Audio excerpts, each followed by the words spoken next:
Olá, amigos. Vamos tratar hoje de futebol, que é um assunto que todo brasileiro domina e é entendedor, pelo menos na opinião dele próprio. E eu trago aqui, para minha alegria, o editor de esporte do Sistema Tribuna de Comunicação, da qual o nosso podcast faz parte. Estou falando de Itamar Sirico, meu amigo, experiente, um talento na arte de escrever, de opinar, de comentar também no rádio, para que a gente destrinche alguns temas, alguns importantes, positivos, outros que estão causando impactos preocupantes e fazendo com que o nome do futebol brasileiro seja manchado, inclusive pelas tintas da corrupção. Itamar, seja bem-vindo, a casa é sua, do Tirando a Limpo. Obrigado, Rubens. Rubinho, né? É Rubinho. Já pode ser, Rubinho. Rubinho. Olha, é um prazer. Primeiro escutar elogios vindos de você, já para mim, já me deixa extremamente orgulhoso, né? Porque a gente já está na luta há um tempão. Somos da velha guarda. Somos da velha guarda. E você dizia, futebol todo mundo acha que entende, é como comunicação. Todo mundo, a comunicação Porque a comunicação, se a gente não se comunicasse, a gente se comunica desde criança e todo mundo acha que entende, porque faz parte do nosso dia a dia, como o futebol. Para o brasileiro, o futebol, ele faz parte da cultura, do dia a dia. Em alguns países você vê isso, mas não são em todos, e talvez por isso a gente tenha 5 estrelas na camisa. E talvez, já vai fazer tempo, viu? 26 anos. Pois né? E talvez, se não fosse pelo que você disse, do que estão manchando do nosso futebol, a gente tivesse mais. Se não tivéssemos pessoas que gerem o futebol de uma forma corrupta há muito tempo, de uma forma destrutiva há tanto tempo. Sistêmica, né, então? É sistêmico. Ora, começou com o ex-presidente da FIFA, né? Se você viu aquele roteiro da FIFA, o dinheiro sujo da FIFA. Do João Avelange. Né? E tem um documentário também do Prime. Sensacional. O jogo sujo da corrupção. Exatamente. Então, assim, tudo isso, se a gente não tivesse esse sistema, algumas coisas que acaba repassando para a base, que são os jogadores, o futebol, a gente tivesse mais orientação para os jogadores desde a base, nós não teríamos jogadores, por exemplo, se comportando hoje, aliás, se comportando não, sendo bandidos, estando presos, cometendo crimes por aí afora, manchando o nosso futebol, o nosso país, nós mesmos, porque faz parte, como você disse, da nossa cultura. E nós chegamos a viver a fase final do romantismo no futebol, onde os jogadores, na minha opinião, eram muito melhores, muito superiores, ganhavam muito menos e não se comportavam com tanta disfarçatez como os atuais. Tem gente que está nessa questão da venda de resultados, da manipulação de resultados. Tem gente que ganha 3 dígitos, né? Salário de 3 dígitos, de 6 dígitos, na verdade, né? 100 mil. É um absurdo. É um absurdo. E quem controla, né? Exato, quem controla o corruptor, principalmente. Pois é, porque alguém chega, Rubinho, para oferecer a grana a esses caras. Alguém chega para cooptar essas pessoas. É óbvio que o mau caratismo da pessoa que aceita não pode ser deixado de lado, né? Você não é total inocente, né? Não. Mas alguém lhe coopta para fazer o erro na manipulação de jogos, nas apostas, mas você aceita. Então, como eu digo, é um sistema que está errado desde a base e que agora sim inclui essa nova, porque é uma nova modalidade de corrupção. O que funciona é o seguinte, tipo, você precisa tem que ter um pênalti naquele jogo no primeiro tempo. Então, isso faz parte da aposta. Você aposta, o que o grupo faz? O grupo junta um porrilhão de dinheiro. Não tem um pobre, né? Não tem. Se tivesse, não rolava, não dava para você. Aposta de R$20. Então, assim, eles juntam muita grana e apostam toda essa grana naquele pênalti no primeiro tempo. É só para citar um exemplo. Né? Naquele primeiro tempo vai ter um pênalti até os 15 minutos. Você pega R$500 mil e coloca nisso. Então, o retorno disso lhe dá 1 milhão, 2 milhões de reais. Desse lucro dos 2 milhões, ele rateia para a bandidagem dos jogadores e rateia para todo mundo que fez. Então, esse é o esquema. E outra coisa, as casas de apostas que hoje ganham muita grana, inclusive... Tem jogador de seleção sendo garoto propaganda. 100% da Série A, dos clubes da Série A, 100%. Todos os clubes da Série A do futebol brasileiro são patrocinados por casa de apostas. Nem que seja pequenininho aqui ou no calção, mas está lá. Então, essas casas de apostas que geram renda e que agora talvez sejam taxadas, elas precisam, inclusive, entrarem no esquema para defenderem o seu negócio. Precisa defender a imagem. A imagem. Porque para o torcedor leigo, isso. Eu agora, com sua explicação, eu tive mais uma noção do que o cara fica pensando que a casa de aposta exatamente. O leigo, torcedor, você sabe que ele para soltar um levantar um falso, não vai daqui para cá. Então ele pensa que é a casa de apostas, não o esquema paralelo. Eu lembro. A casa de aposta é tão vítima quanto o torcedor que está apostando, comprando seu ingresso para ir pro jogo. Eu lembro que a revista Placar, em 1982, ela denunciou a máfia da loteria esportiva, que era um esquema que funcionava desde 1970, quando foi criada a máfia. Era um esquema seguinte, os 13 jogos, eram os 13 jogos, aí digamos tivesse, como teve jogo aqui do Rio Grande do Norte, pessoas do Rio Grande do Norte envolvidas, citadas, mas que eu não vou mencionar porque elas nunca foram acusadas formalmente.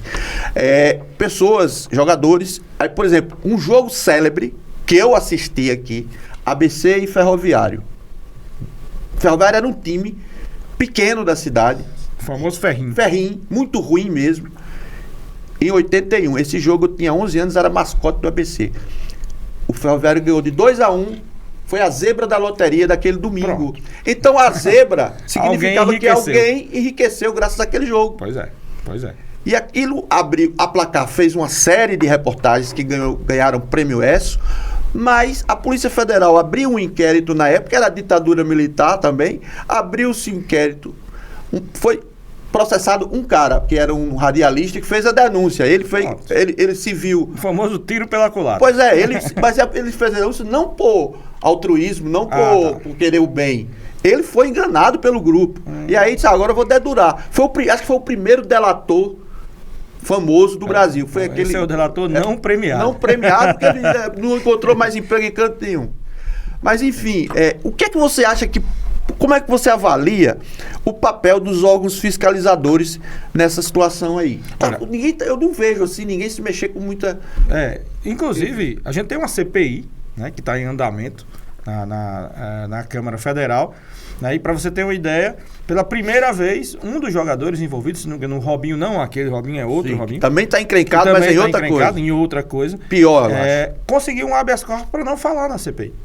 E o outro disse que não tinha dinheiro para pagar a passagem para ir até Brasília para falar na CPI.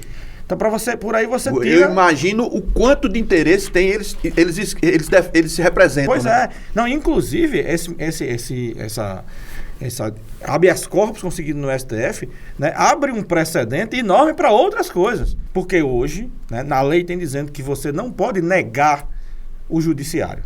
Você tem que atender e responder. Então, assim, como você tem uma obrigação de fazer isso, o cara toma uma decisão monocrática. Então, isso precisa ser mudado, né, porque senão, dessa forma, vai acontecer o quê? Na hora que eu preciso de uma decisão que me favoreça, eu vou esperar exatamente o plantão. E eu vou esperar o plantão do juiz que eu acho que vai me favorecer, para poder pedir. Isso tem muito advogado que faz, muito. Então, assim, acho que infelizmente é uma coisa que precisa mudar. E essa decisão de ter liberado o jogador, ele tem que ter ido depor à força. Exato. Na famosa, que não existe mais, a figura jurídica da condução coercitiva. Exatamente. Mas eu acho que devia ter sido levado. Pois é. Não porque o Congresso também não fez muita questão que ele fosse, não. Né? Acho que quando começar, o problema é que o Congresso ele é mexido a manchetes, é movido a manchetes. Quando as manchetes começarem a sumir dessa questão das apostas, aí você vai ver que a CPI vai sumir junto. Vai. A tendência é ela ir se esvaziando, né? Até morrer. Morrer por inanição, por fome, né? Infelizmente. Então, até que ponto você acha que isso influencia na atual situação do futebol brasileiro? Eu até emendo outra coisa. Você acha que o fato de a seleção brasileira, ela hoje há muito tempo, há muitos anos, ela ser formada por jogadores apenas ou quase que integralmente jogando na Europa, isso não atrapalha o jogador, o cara que ganha salários milionários dos grandes clubes europeus ou outros nem tanto, ele vai arriscar a canela dele pelo país dele? Depende do jogador. E eu acho que é por isso que o treinador tem uma responsabilidade tão grande hoje. E nós deveríamos ter muita responsabilidade na hora de escolher o treinador da seleção brasileira por isso. Se você for um bom treinador, você não vai escolher. Você não precisa nem escolher tanto, você observa. E você tem que observar o caráter do jogador também. Para ser convocado. Porque o que acontece? Hoje em dia, acho que o problema não está mais nem só no jogador, desse distanciamento da seleção. O problema não é o jogador jogar na Europa. O problema é a seleção jogar na Europa. A seleção brasileira, principalmente quando João Avelange, mesmo já no ocaso dele, com aquela arrogância dele toda, ela era usada desde 74 como moeda.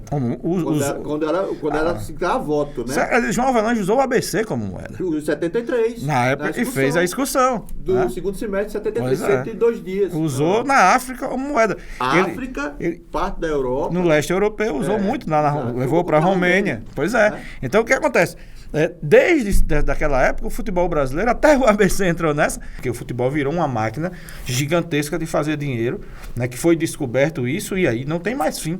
É uma máquina de fazer dinheiro.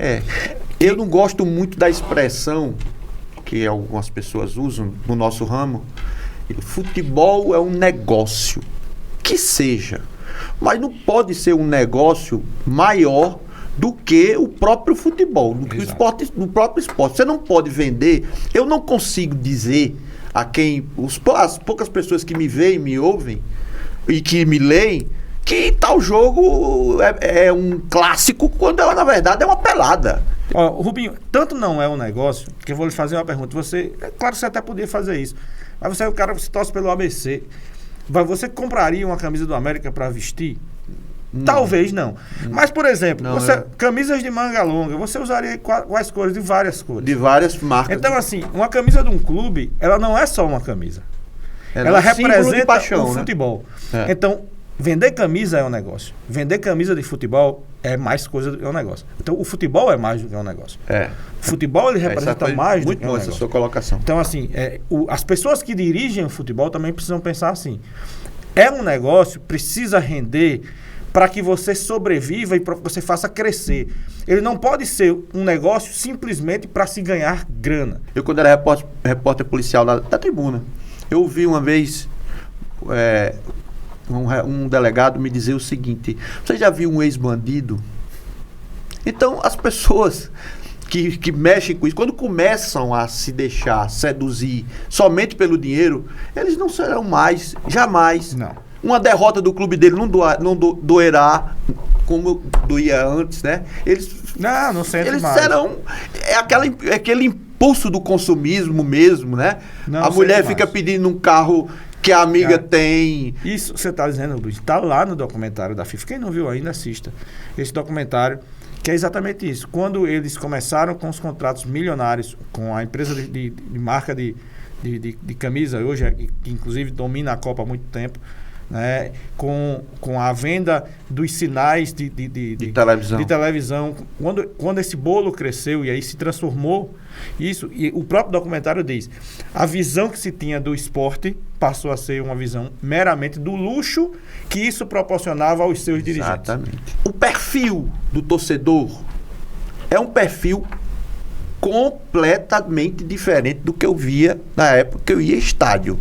Na época que eu via pela TV o Maracanã, das Gerais, da arquibancada. Aquele cara que vinha, aquele cara que pegava um trem na Central do Brasil e tal, para descer, vai pro Clássico, 170 mil para ver Flamengo, 51 mil para ver um ABC América aqui em Natal, em 76. Quer dizer, esse torcedor foi excluído. O Liverpool era um time de operários. Né? A cidade, inclusive, a cidade dos Beatles, né? Quando toca a rainha lá, os caras vaiam, né? Porque Liverpool foi abandonado pela nobreza. É como Nápoles na Itália. Eles eram chateados, revolucionários, né? Contra. E aí o que acontece? Aí o cara diz, mas lá construíram um belo estádio. E o problema é que lá construíram um belo estádio para pessoas, porque toda a sociedade se desenvolveu que pode pagar. Isso. Todos podem pagar. E aqui não. Aqui não. Aqui os caras levaram o estádio para um patamar onde o povo não pode ir. Não pode. Esqueceram de fazer o povo ficar rico também. E aí, eu defendo, eu sou crítico do atual futebol brasileiro, não apenas por essas safadezas, mas pelo que eu vejo tecnicamente, sabe? Sim. Pelo que eu vejo tecnicamente. Eu acho que o que eu vi antes, mesmo sem ganhar a Copa, até nos anos 70 e 80, para mim o meu futebol de Astro nos anos 80, aquela geração de Zico, de Sócrates, de Falcão, de Cerezo. Cerezo eu não gostava muito, porque entregava jogo. Só entregou. Reinaldo, em 78 ele também teve outro. Também. Reinaldo, Roberto Dinamite, Careca. Então foi essa geração. Você esqueceu de Assis, eu acho, faça isso comigo. Você é tricolor, então eu vou com Giovani e Romário. Romário foi dos anos 80. Sim. Romário então a gente vê isso e olha para a seleção e diz que uma seleção cujo astro é um jogador pombo. Eu não consigo conceber. Eu acho o seguinte, acho que tem que ter uma evolução. Eu concordo com tática de futebol, acho legal demais, só que eu acho que o nosso futebol, ele não foi talhado para a tática que eu vou dar um culpado, que nem é tão culpado assim, mas, por exemplo, o futebol brasileiro ele começou a mudar quando acharam que Lazzaroni seria alguma coisa. Eu acho que vem. Eu detesto Lazzaroni. Certo. Detesto aquela seleção de 90. Mas eu acho que começou com Zagallo, sabe? Talvez. Zagallo é o avô da retranca brasileira. Pronto, talvez. Aí o que acontece? Começou a botar falso ponta. Os caras começaram a achar que a genialidade do técnico era criar esquemas. A genialidade do treinador é pegar o talento e distribuir dentro de campo. Como o próprio Zagallo fez na Copa de 70. Que ele fez uma coisa. Todo mundo defende João Avelange. Né? João Saldanha, que montou o time de 69, mas o time de 69 talvez não ganhasse em 70, pela forma, com pontas abertas e tal. E Zagallo entendeu o quê? Percebeu o quê? Que tinha muito craque e tinha que botar os craques todos para jogar. Então todo mundo usava a camisa 10 nos seus clubes. Jairzinho no Botafogo, Gerson no São Paulo, Tostão no Cruzeiro, Rivelino no Corinthians e Pelé no Santos. Exato. E então, o outro estalo foi ter colocado esses caras para fazer uma boa preparação física. Exato. O Brasil foi o time... Brito foi o maior condicionamento físico da Copa de 70. Você imagine craque bem condicionado. Bem condicionado. Aí não tem quem segure. Hoje há um exagero. Eu não sou... Eu acho até que o torcedor, naquela época, ele não era muito preocupado com quem estava treinando o time, não. Ele estava preocupado com quem jogava no time dele. Os treinadores ganharam. Qual ídolo ele ia ver no domingo? Que ídolo ele ia ver no domingo no ABC? Se ele ia ver Danilo Menezes, Alberi no ABC, Marinho Apolônio, se ele ia ver Elcio, ia ver Ivanildo Arara, Jangada no América. Ele estava preocupado com isso. Se viesse um treinador Laerte Dória, ou viesse Valdemar Carabino do ABC, era consequência. Mas os técnicos jamais eram... Não eram as estrelas. Não eram as estrelas. Pois é. Mas isso é consequência dessa nossa... Nossa, não, eu não sou assim. Não, eu sou desse jeito. Mas da inveja que se tem da Europa. Exato. Foi o grande mal que eu acho daquela geração de 82, que eles vendem uma verdade falsa, fake, usando o termo normal, de que o Brasil foi um grande injustiçado em 82. O Brasil era um grande time, mas tinha defeitos que a Itália explorou. Fatais, por exemplo. Um péssimo goleiro, tinha 2 laterais que não voltavam, tinha um centroavante que foi escolhido o melhor zagueiro da Copa, que foi Serginho Chulapa. E o time da Itália era um senhor time. E, infelizmente, eu sou um fã de Tele, gosto muito, né? Mas Valdir Pérez e Serginho foram invenções dele, que não deveriam estar na Copa do Mundo. Ele passou 2 anos treinando Paulo Isidoro. Pois é. E na estreia botou de seu canhoto na ponta direita. Ninguém entende. Então, a partir daí, com aquela derrota, aí disseram, não, jogar bonito não ganha. Pronto, é isso. Vamos agora... É isso. Mas a Itália jogava bonito, a Itália tinha Bruno Conte, Graziani, tinha Antonioni, Tardelli, jogadores fantásticos. Pois é. O Brasil perdeu para eles. Chirel, não perdeu para qualquer um, né? O pessoal esquece que a Itália... O Brasil pensa que a Itália era um time de quinta categoria. Porque fez uma primeira fase ruim. Pois é. E porque vinha de uma crise por causa de apostas. O escândalo do Totonero. Exatamente. E Paulo Rossi quase não joga. Não joga por causa disso. Então, a partir daí, o que é que aconteceu? Aí foi Tele em 86, né? Aí depois Lazzaroni, que era uma piada, né? 5 zagueiros. O nosso problema é exatamente isso. 5 zagueiros no Brasil. Tava ruim, deu 5 ruim. 5 zagueiros e 2 volantes pegador, 2 cabeça de área, né? Aí não levou Giovani para levar alemão. Pois é. Então qual é o problema o problema no Brasil? Acho que o futebol é muito reflexo da sociedade. Totalmente. Então, o que você vê? Você vê a seleção do Tele, que foi uma grande seleção, não ganhou, perdeu por uma grande equipe e por alguns Só erros. disseram que era lúcido. Aí, ao invés de você pegar isso e desenvolver, aí você diz, não, vamos quebrar tudo, tá tudo errado, vamos imitar a Europa. Exato. Aí quebrou a seleção. Depois volta a Tele para tentar. E aí já estava quebrado. Mas Tele já volta com outros conceitos. Em 86 e pegou uma seleção envelhecida. Pegou, 86. Não, nem tanto. Ele apostou na velha guarda, né? Sim. Convocou Oscar, convocou Zico machucado, Zico, coitado, doente. Que aquele cara quebrou o joelho dele, né? Márcio Nunes. Oscar, Zico, Falcão, Sócrates, Júnior. Leandro não foi a Copa, que abandonou a seleção. Isso. Enfim, mas jogar mesmo de 82, de 82 jogaram Edinho, que era reserva de 82, né? O Júnior no meio campo. Júnior já foi na meia, já não mais Sócrates, Júnior e Sócrates.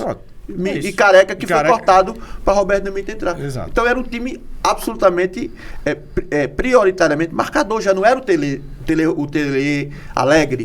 E já era a consequência do que ele tinha visto. E também a consequência dele estar perdendo tanto. Se ele tivesse na seleção, depois de que ele conquistou no São Paulo, porque é o que foi, a amargura tomou conta do Tele, porque as pessoas começaram a dizer falava com ninguém que você não ganha. Pois é. Então, depois que ele ganhou no São Paulo, aí ele voltou. O problema foi. Você veja que é um problema Mas no time dele, do São Paulo, bicampeão mundial, bicampeão da Libertadores, tinha Raí, tinha Miller, tinha esses caras aí, mas também tinha Doriva e tinha Dinho, né? E no outro tinha Mineiro. Mineiro foi Muricy já, né? Já era Muricy? Já era Muricy. Mas era Muricy. É uma consequência do Tele, né? Mas Muricy era um craque jogando bola no São Paulo, brincadeira. Agora vamos aqui para nossa grande área, né? O pequena área. Você vê a situação de ABC e América no Campeonato Brasileiro. Eu acho quase irreversível. Irreversível no sentido de que os dois, poderá cair, o ABC, e o América ficar pela zona intermediária. Porque o América, depois da SAF, chegou a contratar mais de 15 jogadores. Quase 20 já. Quase 20, né? E o ABC trouxe, por obra e graça do técnico que saiu,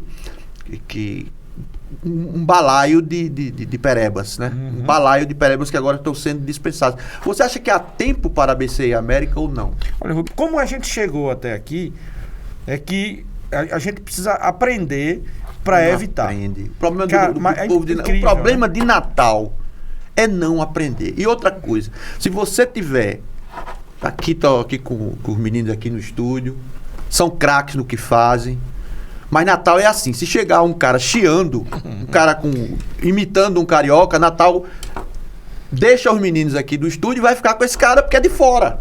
Natal é uma cidade de muro baixo. Então quem chega aqui de fora é rei. Natal sempre foi colonizado demais. Colonizado demais. O ABC deu um título de comendador, cara. Que Alberi não teve direito. Que fosse o maior jogador, ele deu para um técnico ocasional, que tudo bem, foi campeão da Série C, mas é ocasional. E outra coisa, técnico, é empregado do clube.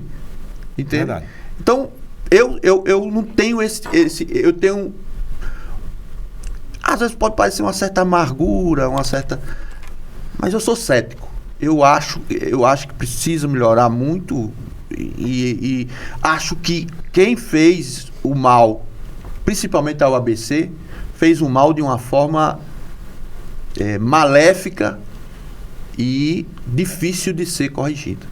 O que eu acho, por exemplo, vamos começar pelo ABC, por ordem alfabética. Pois não. Né? A questão do ABC, por exemplo, o ABC é inegável, o ABC passou 32 jogos sem perder. Né? Essas coisas a gente não esquece. Isso. O ABC conseguiu um acesso, foi campeão estadual. Mas não foi o primeiro. Não, muita gente encarou como se fosse o primeiro do mundo. Pois é. E aí é onde mora o perigo. Exato. Aí é onde mora o perigo. Nesse momento, Rubinho, há necessidade sempre de uma avaliação. A avaliação ela tem que ser feita quando você perde e quando você ganha. Às vezes é até melhor enganosas, né? Pois é, às vezes é até melhor avaliar de novo quando ganha do que quando perde. O que acontece é que ficou muito claro, pelo menos para mim, aí o pessoal vai dizer, você está dizendo isso porque você é engenheiro de obra pronta. Não, porque nós não somos treinadores, nem somos gestores de clube, nós somos jornalistas. Isso. Cabe a gente analisar e descobrir os porquês. Aliás, é para isso que a gente serve, né? Para descobrir os porquês. O que acontece?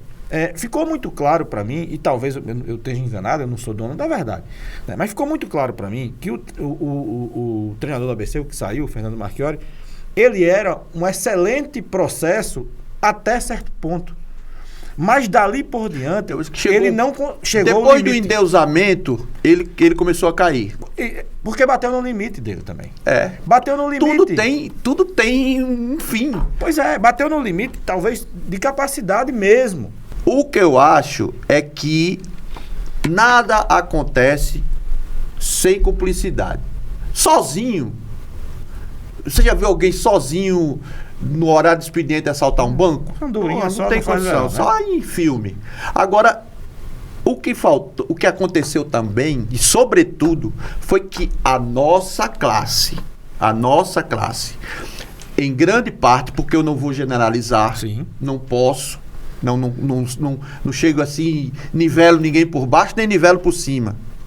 Eu acho que boa parte de nossa classe, ao invés de não é fiscalizar, mas olhar com um ceticismo de cautela, deixou de olhar para o técnico assim e passou a ser uma espécie de assessor de imprensa dele, divulgador dele, eu não acredito que seja inconsciente, não. Tudo se faz depois de certa idade, se faz pensando. Então, isso também.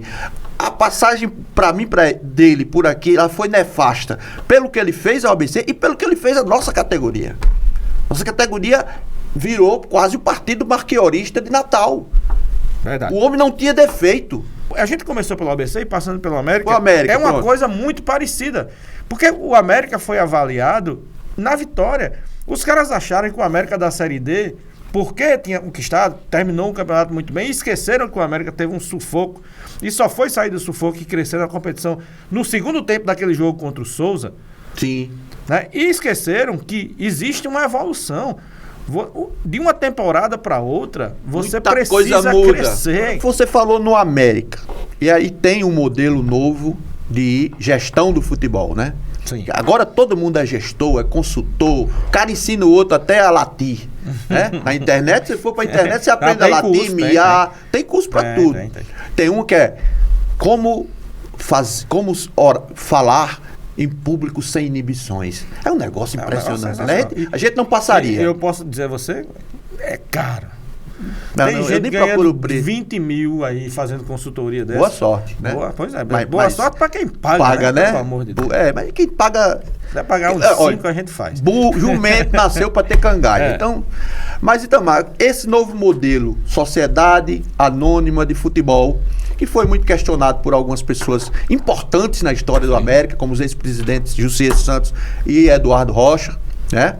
Ela iria passar de goela abaixo, se não fossem eles dois entrarem no circuito e, vamos dar uma freada e vamos estudar direitinho. Qual é a sua visão sobre SAF? É bom pro clube? Eu queria a sua visão e o que vai mudar, que o torcedor não percebeu ainda, mas vai perceber que ele, torcedor, como ele será tratado e que acessos ele continuará tendo ao clube dele. Olha, primeiro, a gente tem que entender que não existe uma SAF. Não existe um modelo de SAF. SAF é como se fosse um menu. É um cardápio. Você tem um cardápio e você escolhe que tipo de SAF você quer ter, qual se agrega, se adapta melhor ao seu clube, qual se adapta melhor ao modelo de negócio, que hoje é a forma de se dizer, modelo de negócio que você quer para o futebol. Então, esse é o cardápio que fica lá estendido. O América escolheu um modelo X, que, como você bem disse, poderia ter passado de cara com o modelo X. 90% a 10%, né? E que foi readaptado para o modelo XYZ, porque foi discutido. E que bom que foi discutido. Porque um clube não pode aceitar simplesmente sem uma discussão. E foi feita a discussão, e acho que dentro do possível ficou mais interessante para o América da forma como... Em relação à primeira, na minha opinião, eu que sou péssimo em números, daí sou pobre, né? Eu entendi que a segunda, ela amarrou mais dos direitos do clube. Exatamente. Do que a primeira. Além de questão da distribuição. Da distribuição do dinheiro. Financeira que ficou melhor. Agora, eu tenho essa visão de que para um clube como o América, por exemplo, é muito melhor esse modelo de SAF do que para um clube como o Vasco. Veja que o Vasco está sofrendo. É o meu ex-Vasco. Pois é. Porque o América nós somos futebol de nível médio. Nós temos a crescer em cima desse negócio. O Vasco, ele teria que se manter e crescer. E é muito mais difícil você crescer. Pegando esse gancho aí que você deu, você acredita que o América não tem mais possibilidade de entrar em fases ruins depois da SAF? Não, tem. Tem sim, porque depende da condução da SAF? Depende da condução da SAF e da condução de mercado. O América passou, futebol, como eu disse a você, o problema das SAF é exatamente essa relação. É aí onde a gente tem que ter o problema, porque a gente acabou de dizer, e o nosso internauta no YouTube vai lembrar no começo do programa, que a gente não pode separar, a gente não pode pensar o futebol só como negócio. Lembra da história da camisa? Lembro. É essa relação que é importantíssima e que precisa ser, é como se fosse um casamento que você precisa todos os dias estar mantendo para que ele seja duradouro e que renda frutos bons. Existem casamentos ruins, existem casamentos bons. A relação clube-SAF é uma relação dessa forma. Porque existe a relação de interesse econômico, meramente econômico, de negócio, e existe a relação de futebol, de torcedor, de paixão. Isso. Então, essa relação precisa ser muito equilibrada para não haver exatamente o problema que está vendo com o Vasco. O torcedor é a paixão e o clube está vendo ali o negócio. Eu vou te fazer uma pergunta para você dizer se eu estou certo ou se estou errado. Sem a SAF existe o torcedor, com a SAF existe o cliente. Exatamente. Estou certo? Está certíssimo. Aí o equilíbrio está entre a SAF entender que cliente e torcedor, eles são a mesma pessoa. Por exemplo. E o carinho precisa ser tratado. O amor, né? Que tem gente... Não, por exemplo, pode parecer banal, mas, por exemplo, Baé vai continuar morando na América com a SAF, Gito vai continuar morando lá no CT com a SAF, porque esses caras são de fora. Eles chegam aqui, eles não têm ligação emocional com nada. Eu cito um exemplo disso? Cite. Exemplo claro e de negócio. Você já está sabendo como é que vai funcionar. A América não joga mais esse ano. Talvez jogue. Até porque está jogando na Série C, talvez não jogasse. Mas desde que eu me entendo por gente, quando a América construiu a Arena América, dizia, vamos jogar nossos jogos lá. Não foi isso? Foi. Mesmo a Arena ainda não estando... E jogou. Jogou do estadual. Mas o grande sonho do torcedor americano era fazer da Arena América e a SAF prometeu, ou eu estou enganado, investir no estádio. Aí é onde está o negócio. Veja como negócio é negócio. Vai investir. Só que acontece, o que está acontecendo, por exemplo? Hoje, nesse momento, é inviável jogar lá. Só treinar. Por quê? Porque lá vai ser iniciada a reforma e embaixo da arquibancada vai ser construída, a base debaixo da arquibancada vai ser construída a musculação dos atletas, a sala de musculação dos atletas, a fisiologia. Então, se você está fazendo tudo isso ali embaixo, como torcedor vai passar para ir para um jogo? No dia do jogo vai arriscar deixar os equipamentos lá para serem depredados em caso de derrota? E a parte de baixo vai começar, a fundação é feita para subir, né, para os camarotes, vai ser feita a subida dos camarotes e vai ser construído lá os apartamentos dos jogadores. Então não vai ter jogo, não. Então, segundo que eu entendi, a gente conversou com o Pedro Weber, que é o CEO da SAF, né, e ele disse o seguinte, vai sim, mas em princípio não, porque essa construção ela vai ser feita como uma base para os camarotes, que já foram inclusive comercializados há muito tempo, e também essa parte dos jogadores. Mas aí vai haver uma divisão. Só que, Rubinho, isso não é uma coisa que se constrói do dia para a noite. Não, mas eu quero sapecar outra pergunta aqui. Tudo bem. E o Pedro Weber, o homem da SAF, disse que a princípio não terá jogo na Arena América. Isso. O presidente da América tem como peitá-lo e... Não. Não tem? Não. Então a América hoje... Não. não existe poder de mando do América. Não existe. Porque... Manda os homens da SAF. Exatamente. Até porque quanto é a divisão? 70-30. 70-30. Então, quem tem 30 não vai ter mais que 70 nem... Porque Pitágoras foi perfeito na matemática. Na hora, e senta a mesa, senta 7 pessoas da SAF, 3 do América. Vota aí. 7-3. 7-3. Você tá entendendo? Então muita gente vai ficar de queixo caído. Vai ficar. E é assim que é assim no Vasco. A torcida do Vasco estava lá pedindo a demissão de um cara. E o cara disse, esse cara não vai ser demitido. Não, porque o CEO, é aquele grupo 777, né? Isso. Que conseguiu fazer um dos piores times da história do Vasco. Aí vamos lá, tem outro exemplo. Mas tem um exemplo bom. O Botafogo hoje está funcionando bem. O Botafogo melhorou. Então, assim, o que a gente tem que se apegar são os bons exemplos. Acho que o futuro... E eu não disse que era um menu, porque tem outro tipo de SAF. O Fluminense, por exemplo, está analisando um outro tipo, que é um tipo misto. Não vira o clube, não vira um negócio, mas você traz um investidor, e esse investidor, ele entra como uma espécie de sócio do time, mas não é o administrador. Você deve a ele dar a renda. Uma agiotagem de luxo. Exatamente. Né? Então, é um outro tipo de SAF. O Fluminense, por exemplo, está buscando. Acho que o Santos estava buscando, junto com o Sheik lá do Catar, que é amigo do Neymar. Eu tenho que admitir o seguinte: esse pessoal do negócio é extremamente competente. Porque eles chegam com uma cifra, 174 milhões, né? 174 milhões. No caso do Vasco, 700 milhões. Aí o cara diz, 700 milhões vai trazer a seleção do mundo. Pois é. 174 milhões, o América vai ser o melhor time do Nordeste, de novo, né? E prometeram a maior folha salarial. Mas na prática... Nunca é 100% do até que... porque o cara vai dizer, eu estou trazendo 174 milhões, é para dividir em 5 anos, e a gente tem que investir... Mas diz depois que aprova, né? A gente tem que investir na rede social, no centro de treinamento, na venda de ingressos, não é só para contratar jogadores. Você vê um clube popular, que eu ainda quero crer que ele seja, embora tenha mudado muito o perfil dele. Você crê que o ABC também... No ABC também cabe uma SAF? Você sabe que teve propostas, né? Inclusive muito antes do América. E bem superiores. Muito, era algo em torno de 500 milhões. 500 milhões de reais. Na época a ideia não foi levada à frente, até porque envolvia negócios com terreno. Nesse aspecto, você há de lembrar que o ABC parecia um ônibus, né? Ele começou no Tirol, passou para o Morro Branco, foi bater em Ponta Negra. Pois é, vai mudando de lugar. É um time itinerante. O clube itinerante. Mas, então, o futuro você acha que é... Eu prefiro essa ideia do Fluminense e do Santos. De uma coisa mista. E do Santos. De uma divisão de tarefa. Mas eu acho assim que nunca vai existir, quando se trata de papel bordado, de dinheiro, eu não acredito em decisão sem ter alguém mandando. Eu não acredito em decisão que satisfaça a todos. Porque se existem duas pessoas, não existe unanimidade. Porque o problema, por exemplo, não é problema, na realidade, gente, não é problema. A SAF é uma coisa e veio para ficar. Acho que todos os clubes vão, de uma forma ou de outra, aderir de uma forma. A algum modelo de negócio. Algum modelo. Acho que assim...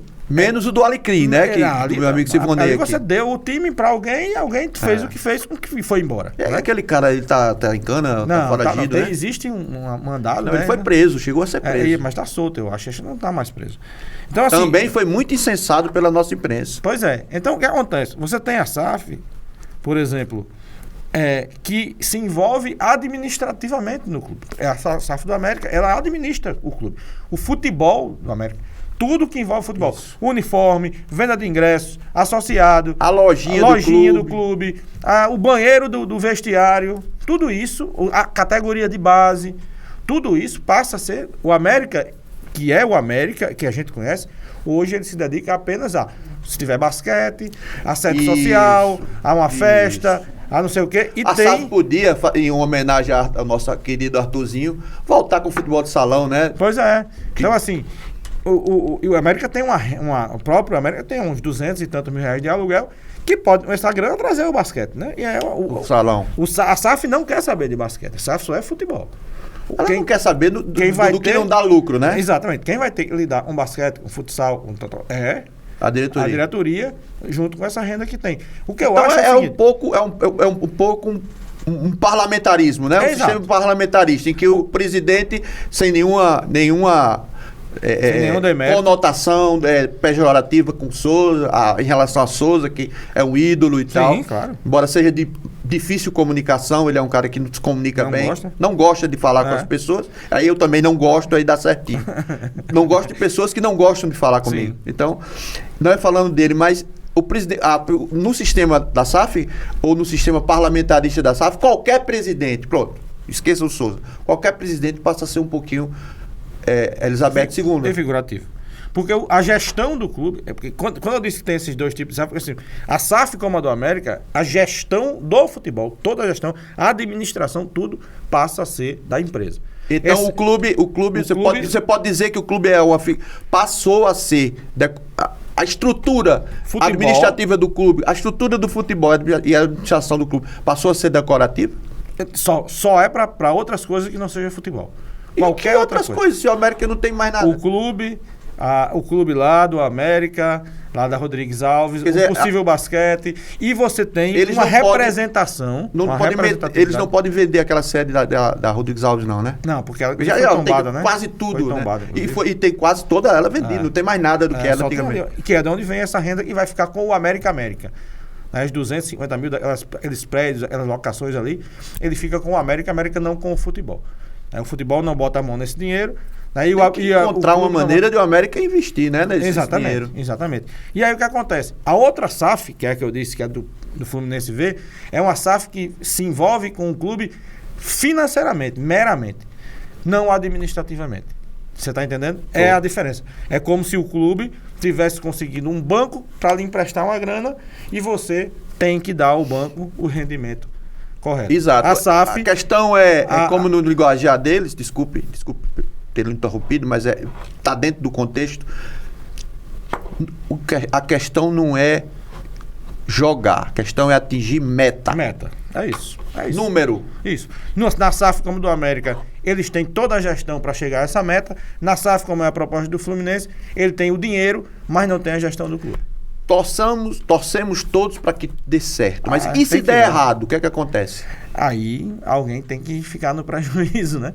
Porque o negócio está feito. Por exemplo, não existe. Eu me lembro de uma história, uma vez e a história, por que o cara quer administrar? Uma história que eu estava testemunhando um negócio sendo feito, né? Um tinha dinheiro, dois amigos meus, um tinha condições, o outro não tinha, e tinha que fazer um negócio. Aí esse amigo meu disse: rapaz, eu invisto 100 mil.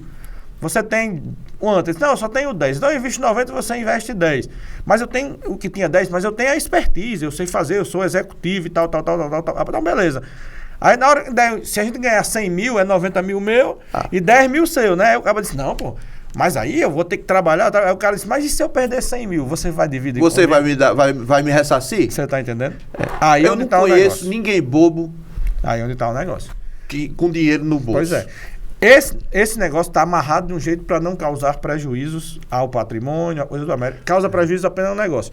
Ou seja, o problema é o seguinte: aí a gente volta para aquela história de negócio e paixão. O problema é que o prejuízo ele não causa ao Clube América. O América não vai perder nada, não vai perder a sede, não vai perder o estádio, não vai perder o terreno dele. Sócio torcedor vai aumentar de preço? Acho que não. Acho que vai ser mais bem cuidado. É mal cuidado hoje? Acho que sim. No América? Em todos. Em todos você acha que o sócio-torcedor deveria ser como? Eu acho que o sócio-torcedor tem que ganhar mais coisas. Exato, porque o cara ter desconto no ingresso... É sócio ingresso. O sócio, quando o ABC e a América existiam como clubes, né, da cidade... Uma piscina para ir. Todos dois no Tirol, eu vou mais para trás. Você tinha salão de festa, baile... Carnaval, tinha tudo... O América tinha stand de tiro. Então hoje não tem nada. O meu pai era sócio do ABC, sócio do América e sócio do Alecrim. Lá em Macaíba ou do Alecrim aqui? Alecrim em Macaíba, que aliás era maravilhoso. Era sócio. Então não era você não era você era torcedor de alguém, você era sócio. O clube, ser sócio era massa. Exatamente. Eu não tive idade para acompanhar o América, mas eu ficava assim impressionado com a grandeza do América na época que Natal ainda era uma cidade pequena, né? Sim, médio porte, aí, quase. Então acho que falta isso. Eu não me lembro do nome, sou muito ruim de nome. O antigo presidente do Internacional, que foi quando fez o Internacional crescer. O Internacional foi o primeiro clube a ter mais sócio no mundo. Ter mais sócio. Fernando Carvalho? Acho que sim. A ter mais sócio do que lugar no estádio. E o cara dizia, pô, mas o cara compra o cara compra, não é só para ser só para ir para o estádio. O sócio do Internacional tem uma academia maravilhosa, o sócio do Internacional tem um restaurante sensacional, o sócio do Internacional tem uma piscina. Você está entendendo? Então, acho que falta isso. Exatamente. E você cria com isso o sentimento de torcer pelo clube. O menino que começa a ir ao clube cedo, ele fatalmente será torcedor. E outra, você precisa ser mais criativo. Por exemplo, você teve uma experiência esse ano que foi criar um camarote. O cara é sócio e pagava mais para estar num camarote. Sim, que foi colocado no meio podia, atrapalhou até o trabalho da empresa. Pois é, podia ter sido em outro lugar, mas podia ser em cima daquelas... Tem espaço para colocar e tinha lugar. Mas é uma forma de você trazer o sócio para a mordomia a mais, que você... Tem gente que pode pagar a mais. O que não pode pagar mais... Agora, pagar 2 vezes é que fica estranho, né? Mas aí você diz ao sócio, você não vai pagar 2 vezes, você vai pagar mais para ter essa mordomia, para ter um cara para manobrar seu carro, um lugar para deixar seu filho lá brincando. Tem nada a ver com futebol que eu fui acostumado a ver. Pois é, mas o cara paga, quer pagar a mordomia. Você tem dinheiro? Tem. Agora, você tem que ter um sócio para aquele cara que só tem o salário poder ir para o estádio. Nem que seja para ficar sentadinho ali na arquibancada olhando, mas o cara precisa ter espaço para esse povo torcedor. Aqui para nós, a vida tá muito ruim no Brasil para tirar o direito básico do futebol, porque o futebol pra gente é diferente, como você disse no início do programa, do que a da Noruega, que é um dos países mais ricos do mundo, a Finlândia. O cara vai ali e faz nem cócega no bolso dele. Me tiraram isso. E olha, na Inglaterra, há 2 anos atrás, torcidas protestaram porque aumentou o preço do sócio. Uma confusão maior do mundo. Na Inglaterra. Todo mundo pode pagar, claro, em tese. Mas a República Federativa do Rio Grande do Norte também, às vezes, o povo pensa que tem muita grana. Não, mas aqui tem a grana e tem a pose, né? Pois é. Então a pose e tem também o oficial de justiça para tomar cargo, essas coisas também. Ô, Itamar, a gente falou de ABC e América, claro, que são as equipes que dividem a cidade, não mais como era antigamente, o ABC com imensa maioria. Sim. Hoje o América passou muito tempo ganhando nos anos 80 e ganhou a Copa do Nordeste, teve acesso à Série A, enfim. Falou no ABC também e tal. Mas existe um clube que já foi tão grande quanto o ABC e a América e hoje ele está vegetativo, né? Para não dizer morto, ele está em estágio vegetativo. O que fazer para que o Alecrim Futebol Clube volte a, não digo brilhar, mas volte a ter dignidade para disputar um campeonato estadual da primeira divisão? O que é que sustenta um clube? Conquistas, torcida, né, e tradição. Se você deixa de conquistar, se você deixa de ganhar, você perde os torcedores. E se você deixa de ganhar, você deixa de ter você tem uma tradição histórica, mas você não tem mais a tradição de busca por títulos. O Brasil hoje, saiu uma pesquisa, o Brasil tem 720 clubes. 720 clubes federados o Brasil tem. Na minha visão, a saída do Alecrim, porque assim, poderia ser o bairro do Alecrim a abraçar o Alecrim. Mas nem no auge o bairro do Alecrim abraçou. Apesar do nome. Então, a saída do Alecrim, na minha visão, é buscar alguma cidade que o aceite como time de futebol. E outra coisa, sabe, Itamar, eu digo aqui abertamente, esse negócio, você vê no Brasil todo essas coisas irregulares, e o Rio Grande do Norte tem passado fora disso. O futebol do Rio Grande do Norte passado fora disso. E eu também tenho a capacidade de dizer a todos que clube de futebol, ele tem que se administrar, ele tem que cuidar dele, não tem esse negócio de estar cobrando de federação, não. Federação é órgão mantenedor e organizador, mas aqui o cara quer que a federação sustente os clubes. Se construiu uma narrativa de que quando o clube perde, todo mundo é culpado. A imprensa, tu é culpado. Eu sou, muitas vezes. Zé Vanildo, presidente da federação. Esse é culpado sempre. E não é assim. Sem ter culpa. Não é assim. A federação tem a sua responsabilidade, em parte de algum, mas ela não contrata jogador. E quando outra o clube está de cima, não procura nem a federação. Eu até fiz muitas críticas antigamente. Eu parei e falei, sabe por quê? Porque sabe quem elege o presidente da federação? Os clubes. É você? Não. Sou eu? Os clubes, e por unanimidade. verdade. Pois então, muito obrigado por sua presença. Para mim foi sensacional a resenha que a gente fez aqui. E eu tenho certeza que o nosso internauta vai gostar do Tirando a Limpo, que lhe agradece a presença e lhe diz que as portas estão sempre abertas. Eu que agradeço, foi uma honra enorme. Sei que você é um cara que luta muito não só pelo esporte, pelo estado do Rio Grande do Norte, pelo que você pensa. E eu acho importantíssimo isso, né? Eu não gosto de quem é vazio. Vazio não dá.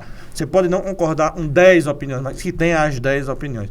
Então foi uma honra para mim estar aqui com você. E para mim, do mesmo jeito, quantas vezes precisar, estou à disposição. Pois é isso. Meus amigos, um grande abraço e até a próxima edição.